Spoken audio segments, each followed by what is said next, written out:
Hello guys, in today's video I will be showing you how to fix Mobile Legends something went wrong problem. So the answer is easy, just go to the settings and then scroll down to the apps section and then go to the search and search Mobile Legends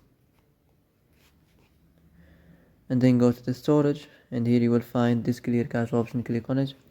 Now you can go check it if it worked, and if it didn't you can try to restart your phone or turn the Wi-Fi off and on, or the Bluetooth or the airplane mode.